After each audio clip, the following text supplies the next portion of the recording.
What's going on, y'all? It's that time of the year. New Call of Duty has dropped and everybody wants to know, is the new Call of Duty worth it or is it the same old, same old? So let's put on our lab coats. Let's dissect this thing a little bit, maybe peel back the layers on this onion, lift the layers of the lasagna and see if this game is truly cooking or not. Let's see if Black Ops 6 hits the mark. So what's new with Call of Duty this year? Every year, every time a Call of Duty rolls out, they need to showcase some kind of cool flagship thing that they have going on so the fans, ooh and ah.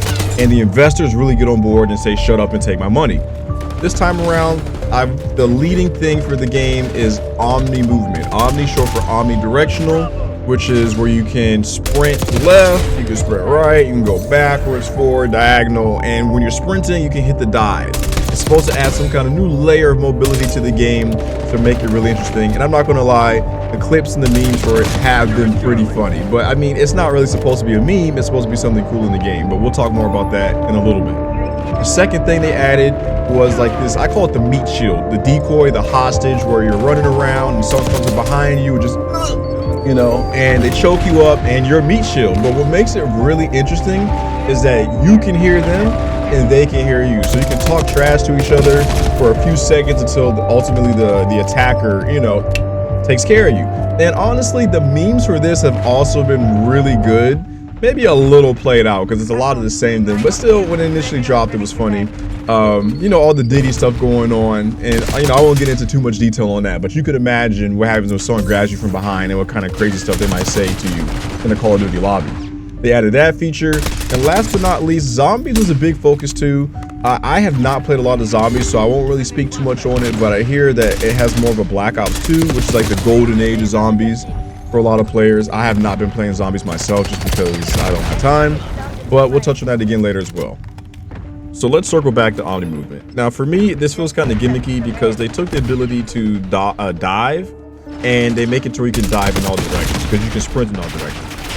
And it just feels gimmicky because most of the time you're going to be gone. You're going to be dead and respawning before you can hit the ground. If you run into someone's line of sight, unless it's a really tight angle or they're very far away, chances are you're not going to make it. You'd have to be fighting stormtroopers or like Stevie Wonder to get away. That's the only way. And if you're playing skill-based matchmaking, if you can hit your shots, then your enemies are definitely going to be hitting their shots. So I feel like in theory it sounds really cool, but it doesn't flow very well. You can probably dive around a corner and catch someone off guard, but you could just slide and do the same thing and be a lot safer. So it is what it is, but I think that we won't see it in the next Call of Duty, and I don't think it has any staying power. And the same thing goes for the shield, the hostage shield where you grab someone. It's cool that you can talk to someone. We already talked about the memes and all that, but from a practical standpoint, you grab someone with the shield, you give up the ability to jump, slide, dive, all that is gone, and all you can do is straight with the pistol, and you're going against people who are running ARs, who are sliding, diving, jumping, and all that good stuff.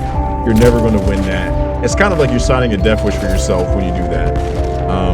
But again, just like the dive, it sounds Hollywood to an investor. To someone who doesn't play the game, it sounds really sick, but realistically, you're not going to see that happen. It's very hard enough to get behind people as it is without them hearing you, without Ninja. And if you give up Ghost for Ninja, now you're on UAVs and it kind of snowballs, etc. So again, super gimmicky things. They sound cool, but I don't think they're going to, I feel like a month or two from now, we're not going to see anything about it unless it's like a meme. Lastly, zombies. I like zombies. It's just that I thought the exfil thing they added this time around, I knew it was in Cold War, but this time when they added it, I was really hoping you'd be able to extract and then come back and continue to play based off whatever round you left on, but that's not the case. It's too much of a time sink for a working adult to play, and it might be great for kids. I hear zombies is really good, like Black Ops 2 good, and that's a plus, but I don't think I'll play it that much, but we'll see. So with all that being said, it just kind of makes me low-key feel a little sad because for me, I grew up during a period when Call of Duty was going into its height. So like for me, I was playing, Modern Warfare 2 and it had like cool Spec Ops mode. Modern Warfare 3 came out, they further expanded Spec Ops, but then they added like the Assault class, which is, I guess, technically irregular score streaks. But they added the Specialist, which was a game changer because you get all the perks to become a super soldier and you were the kill streak. And then they also added the support where like if you weren't that much of a killer, but you still wanted to gain stuff and, interact with the game and, do stuff like EMPs and the support juggernaut and stuff like that. You could do that, and it was innovative at the time, and I'm surprised they never really went back to that. You know, you look at Black Ops 1, and Black Ops 1, they introduced like the wager matches, the sticks and stones, using like money to buy perks and stuff for the game. And kind of, I don't remember if it was exactly where you could unlock whatever you wanted, but you had freedom to pick and choose what you wanted versus it being a linear system. And then, you know, they added the stuff, the zombies with like the Easter eggs, and really expanded on the game. So when you fast forward to today, it's like, man, we got a diving feature that we kind of already had, you know, a grabbing mechanic, and the zombies is more or less returning to where it was. I know in zombies you can, like, spoiler alert, you can turn into a zombie, which is supposed to be really cool. I don't think that alone is going to carry the mode, but you kind of see what I'm saying, where it just feels like innovation over time for the franchise has really died down and become stagnant. And it's a little depressing to think about all the really cool stuff that's happened over the years, and how like the last 4, 5, 6, maybe even 7 years have been kind of You know, I guess COVID could play a part in that, but I kind of feel like it was already like that before COVID. So let's talk kill streaks. These are very near and dear to my heart. I love kill streaks. Every time I go into a game, my objective is to at least get them once, but of course try to get them as many times as I can. And it just feels like the innovation for kill streaks over the years has gotten really, really bad, to where in Black Ops 6, there are no new kill streaks. These are all things that we've seen in other games. And it's sad, the state of kill streaks at this point. And to make matters worse, I would say like 2020 might be the turning point, but it is so easy for players on the other team to destroy your kill streaks. You know, you put in the work to get their 7 kills or 700 points, or maybe 15 kills, whatever it is, to get your AC-130, your gunship, your Juggernaut, your Stove Bomber, you know, whatever. And so on the other team, all they have to do to counter that is switch classes, and then they can FMJ and they can gun down your streaks in the air. Or if you're in a Juggernaut or something like that, which we're talking Black Ops 6, so that doesn't really exist, then you just run away from it, and that's it. Or put on Cold-Blooded to avoid turrets and stuff like that. And it's just kind of like, it feels very unrewarding to get your rewards in this game, or in general is what it feels like these days. Now, there were some absolute bangers, and I don't know why they don't bring them back. Raps was cool. The GI, where like it's like an AI robot that would like run around. That was really cool. Another one that runs around on the ground would be like the, it's like, I forgot what it's called. It's like a little mini tank. In this game, it's called the AGR, but you could leave it on autopilot. It would ride around and do its thing. You had the strike team. Dog's iconic. The swarm is iconic. I mean, the Blackbird is still really solid, but I mean, it's like, it's basically wall hacks, but you know, it's still good though. It's iconic.